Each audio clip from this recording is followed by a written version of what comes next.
A gente vai falar com a Janaína Camelo, que está na porta do hospital, acompanhando já todo o dia do ex-presidente Jair Bolsonaro, que foi levado esta manhã para o DF Star, onde amanhã ele já deve realizar a cirurgia para retirada de 2 hérnias inguinais. Vamos falar então com ela ao vivo?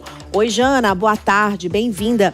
Agora há pouco o Alexandre de Moraes, então, autorizou que a família fique também acompanhando todos os procedimentos, né, durante a internação do ex-presidente.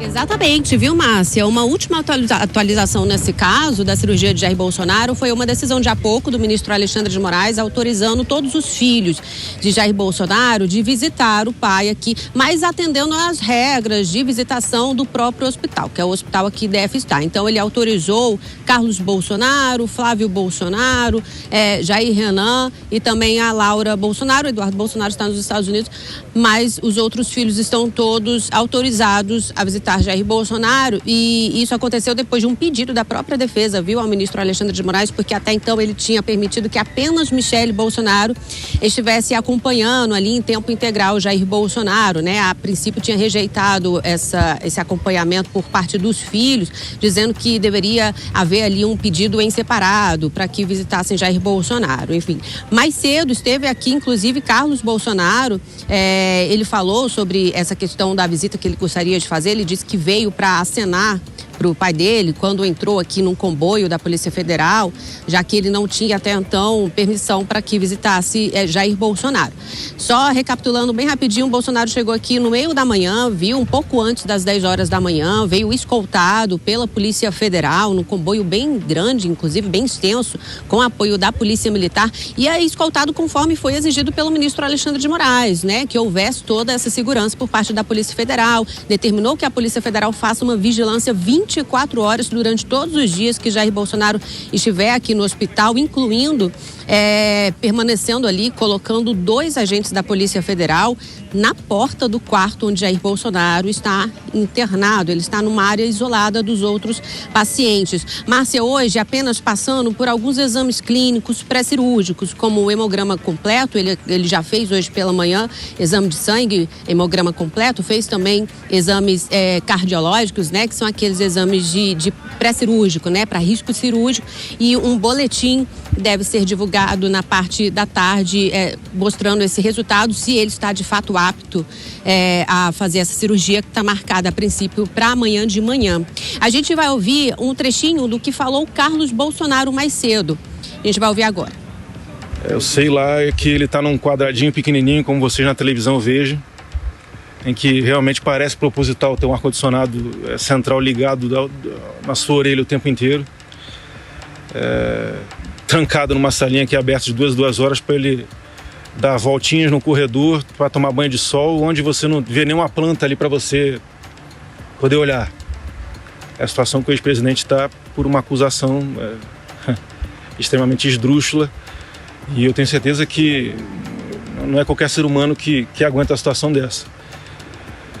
Então expor essas coisas que são terríveis para qualquer pessoa, ainda mais quando a gente sabe que ela é inocente, dilacera a gente por dentro aí.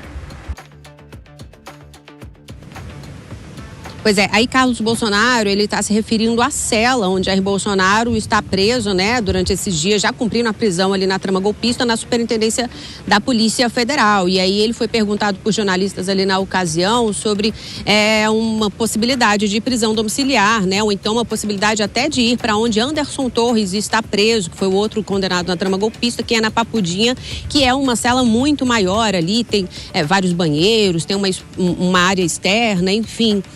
Foi por isso que ele comentou aí com relação como é a cela dentro da superintendência da PF, onde Bolsonaro está preso, que inclusive é muito próximo aqui, tá, Márcia? Então esse deslocamento do ex-presidente até aqui ao hospital levou apenas alguns minutos, cerca de 1,5 km, 2 km no máximo, até a superintendência da Polícia Federal. Foi a primeira vez que Jair Bolsonaro saiu de lá, depois que passou a cumprir a prisão. E segundo os médicos de Jair Bolsonaro, depois que ele passar pela cirurgia, ele vai precisar ficar internado entre 5 e 7 dias. Mas a gente sabe que a situação de Jair Bolsonaro é muito sensível, então pode ser até que esse tempo possa ser prolongado um pouco mais, até relembrando quando Jair Bolsonaro passou pela última cirurgia, que foi muito mais complexa ali no abdômen, tinha uma previsão dele ficar internado durante uma semana, acabou que ficou mais de 20 dias, enfim. Mas essa cirurgia, segundo os médicos, é uma cirurgia, obviamente, muito mais simples, né, de hérnia inguinal, que é uma hérnia na área da virilha e que deve durar no máximo até 4 horas, mais ou menos. Então, por enquanto, marcada a cirurgia para amanhã. Quem está com Jair Bolsonaro é Michele Bolsonaro. Ela chegou aqui no comboio junto com Jair Bolsonaro e os filhos. Flávio Bolsonaro, inclusive, o nosso repórter Lucas Martins obteve a informação diretamente de Flávio Bolsonaro, dizendo que vem visitar o pai apenas amanhã, depois dessa cirurgia. Carlos Bolsonaro pode ser que ele volte aqui à tarde também para visitar Jair Bolsonaro. Márcia. Jana, eu queria também que você falasse sobre a questão da movimentação próxima ao hospital. Tem alguma via que foi interditada? Realmente teve um comboio de segurança muito forte para eles chegarem até aí? Existe a movimentação de apoiadores, alguma vigília ou apenas a imprensa no momento no local, Jana?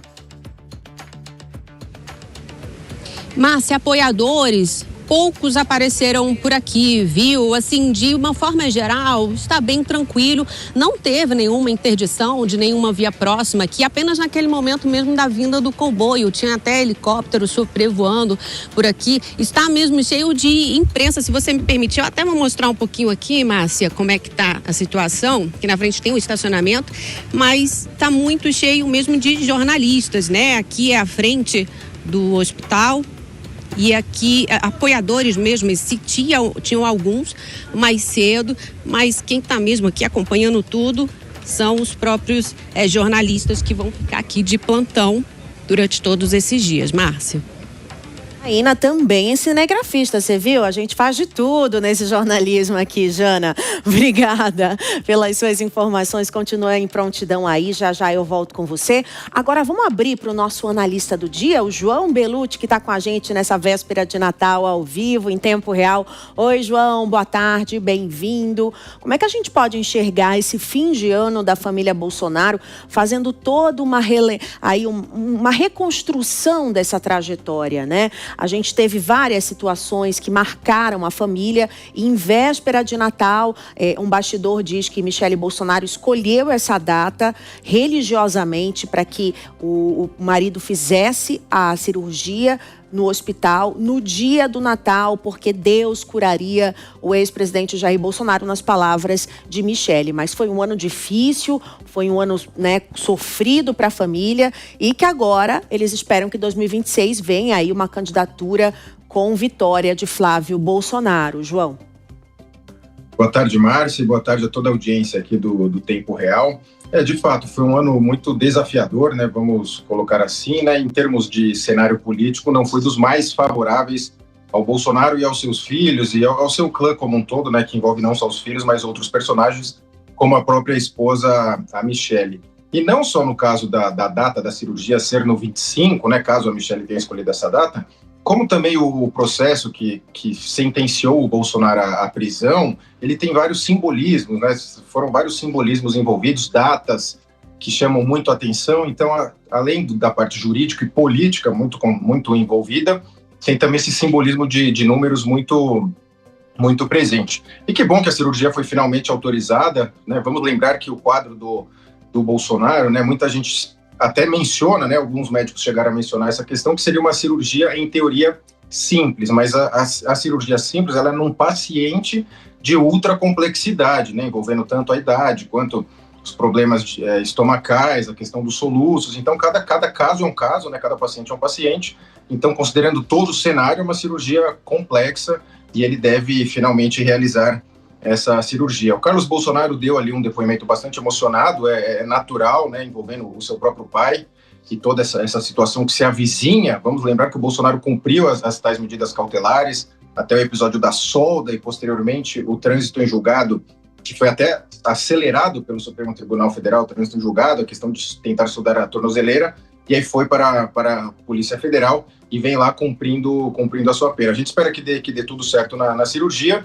E o que eu entendo, Márcia, na verdade é que o Supremo Tribunal Federal precisa sair um pouco do holofote nesse caso, né? Estamos falando de uma corte constitucional, né? O maior posto dos tribunais brasileiros, tocando a execução de uma sentença, né? A execução de uma pena contra um ex-presidente, quando não haveria problema nenhum em abrir mão para uma das chamadas varas de execuções penais, que é da expertise tocar, né? O Supremo Tribunal Federal deveria tocar somente em casos pontuais que envolvem violações à Constituição, a preceitos básicos, e não ficar conduzindo a execução de pena, né? Então, a gente lamenta esse aspecto, que às vezes fica parecendo até que o Supremo busca esse protagonismo, busca esse holofote, quando poderia se preocupar com outros temas que estão bem quentes ali, envolvendo, inclusive, integrantes do Supremo Tribunal Federal.